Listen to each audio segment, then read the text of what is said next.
තෙරුවන් සරණ ප්‍රාර්ථනා කරනවා සියලුම දෙනාට. ලස්සන මාසයක්, ඒ වගේම කවදාවත් අමතක නොවන සුන්දර මතක රාශියක් එකතු වුණු දවසක් තමයි අද. ඉතින් මම උදෙන්ම නැගිටලා මේ ලස්සන දවස පටන් ගන්න තමයි යන්නේ. ගෙදර ජනෙල් දොරවල් ඔක්කොම ටික ඇරලා සීත සුළඟක් වගේම ඉර එළිය ගේ ඇතුළට වැටෙනකොට මං හරිම ආසයි. එතකොට මුළු ගෙදරම හරිම නැවුම් ගතියක් මට දැනෙනවා.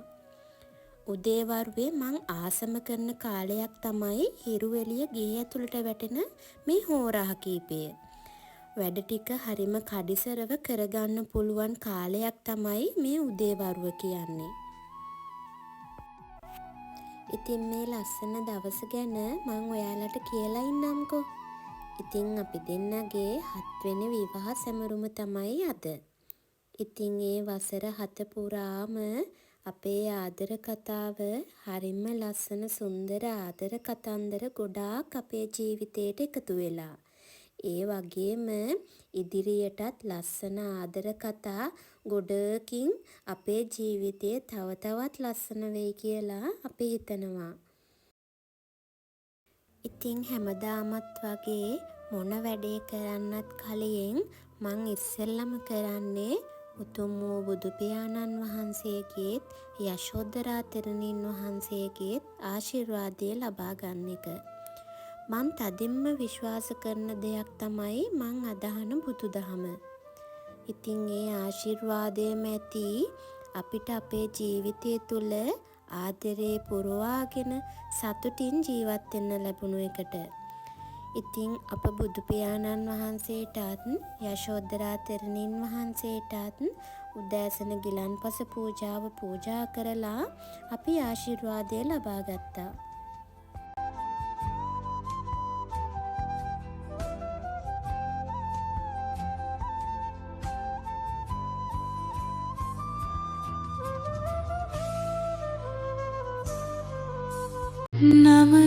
නමස්කාර වේවා තුඩුනුවනට සැමදා බුදු හිමි සරණ යමි. නමස්කාර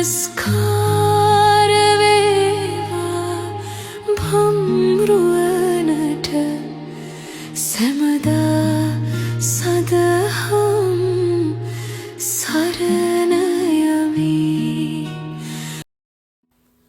අපි ආශිර්වාදයක් අරගෙන හවස් වෙලා මේ ලෑස්ති වෙන්නේ ඇන්නසරියක පොඩියට සමරන්න.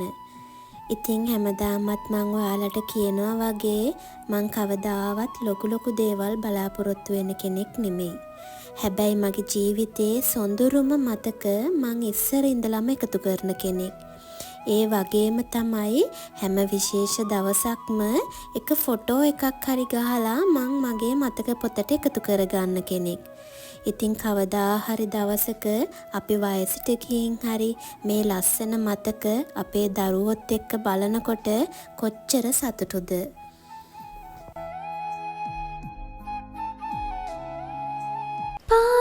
පාළුවම්බරයේ දීදුන්නක් ඇඳිලා පාට ගෑවිකසේ පාළුව සැඟව ගියා. පාළුවම්බරයේ දීදුන්නක් ඇඳිලා පාට ගෑවිකසේ පාළුව සැඟව ගියා. සීතලෙන් මිරිකී උදාවුණු මේ අරුණේ පාළු වූ මහදේ කවුරුද තනි මැකුවේ. අපේ ජීවිත කොච්චරනම් වෙනස් වෙලාද. මං එහෙම කියන්න කාරණා ගොඩාක් තියෙනවා. අපි අපේ දෙමව්පියන්ගෙන් සහෝදරයන්ගෙන් ලැබපු ආදරයත් ඒ වගේම හරිම සැහැල්ලුවෙන් හිටපු කාලයක් අදටත් ඒ විදිහටම දැනෙනකොට මට මං ගැනම සතුටුයි. ඒක කියා ගන්න බැරි ලොකු සතුටක්. මොකද ඒ සතුට සැනසීම අදටත් ඒ විදියටම මට ලැබුණේ මගේ හස්බන්ඩ්ගෙන්. ඒ වගේ ආදරයක්, රැකවරණයක් මට අදටත් නොඅඩුව දෙන්න පුළුවන් මගේ පවුලේ අයටත් පස්සේ එකම කෙනාත් මගේ හස්බන්ඩ් තමයි.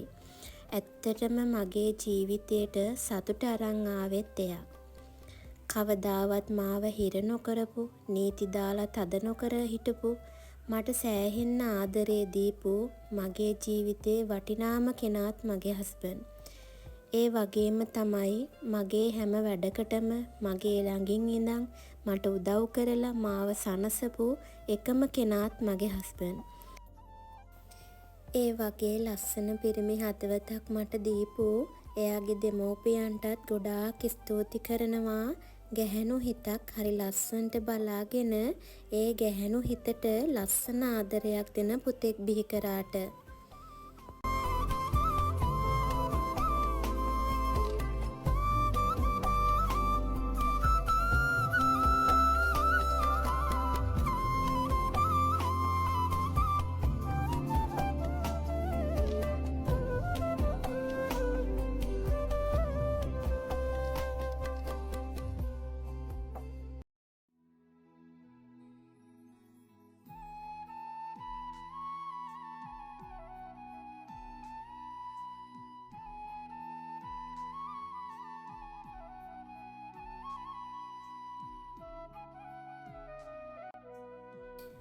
අපි දෙන්නගේ ආදරය තව තවත් වැඩි වෙන්න හේතුවක් අපේ චූටි පුතා තමයි. ඉතින් එක් පිරිමි හදවතකින් ආදරය ලැබපු මං දැන් ලස්සන පිරිමි හදවත් දෙකකින් ආදරය ලබනවා. මං හරිම වාසනාවන්ත පිරිඳක් වගේම වාසනාවන්ත මවක් කියලා මට හැම වෙලේම ඒත්තු ගන්වන එකම කෙනාත් දැන් අපේ පුතා. ඉතින් මං ආදරණීය මවක් වුණත් හැම වෙලේම ඉස්සර හිටපු යෞවන යුවතිය තමයි අදටත් එයා ගාව ඉන්නේ කියලා එයා හැම වෙලේම මට අඟවනවා. ඒ අඟවන කාරණාව මම මෙහෙම පැහැදිලි කරන්නම්. බිරිඳක් වුණත් මවක් වුණත් තමන් ගාව ඉන්න පුංචි කෙල්ල කියන දේ කවදාවත් මට අමතක කරලා ජීවත් වෙන්න මගේ හස්බන්ඩ් මට දීලා නැහැ. එයා මට හැම වෙලේම කිව්වේ ඔයාවයි පුතාවයි ලස්සනට තියන්න, ඔයාව හැම වෙලේම ලස්සනට දකින්න එයා ගොඩාක් ආස කරනවා කියලා. මං එයාට ගොඩක්ම ආදරය කරන්න හේතුවත් ඒ කාරණාවම තමයි. මට මගේ නිදහස කියන දේ උපරිමයෙන්ම දීලා මගේ මුණට හැම වෙලේම hina වෙලා ඉන්න පුළුවන් වෙලා තියෙන්නේත් එයාගේ ලස්සන ආදරෙන්.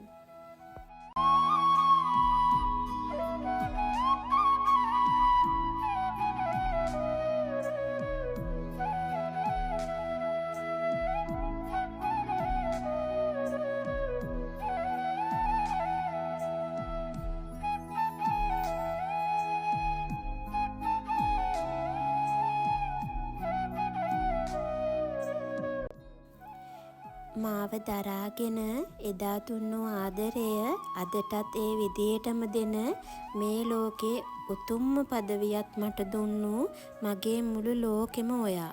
මම වාසනාවන්ත බිරිඳක් වුණේ මේ ලෝකේ ඉන්න හොඳම හස්බන්ඩ් මට ලැබුණු නිසා. අපේ ජීවිත තවත් ලස්සන වෙලා. එහෙනම් ඒ හැම දෙම විඳිමු එකට මේ ලෝකෙන් යනකල්ම. තවත් ලස්සන බ්ලොග් එකක් අරගෙන එන පොරොන්දුවෙන් අදට එහෙනම් ගිහින් එන්නම්. මම නදී.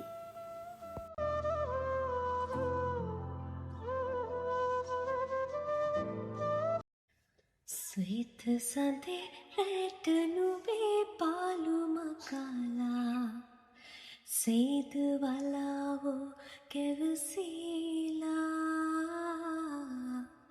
තම නැතේ ආල කතා හෙට කියලා ඇල්විම සාවි නිතුමානා ನೀಲ ಜಲೆಯೋಲು ಮಲೆ ಶ್ರೀ ಪರದಾಲ ಈವಿಯನ್ನಿಯೇ ಸೆರಸೀಲ ತಾಮಯಗೆ ಸ್ನೇಹಕಗೆ ನೆಕಿ free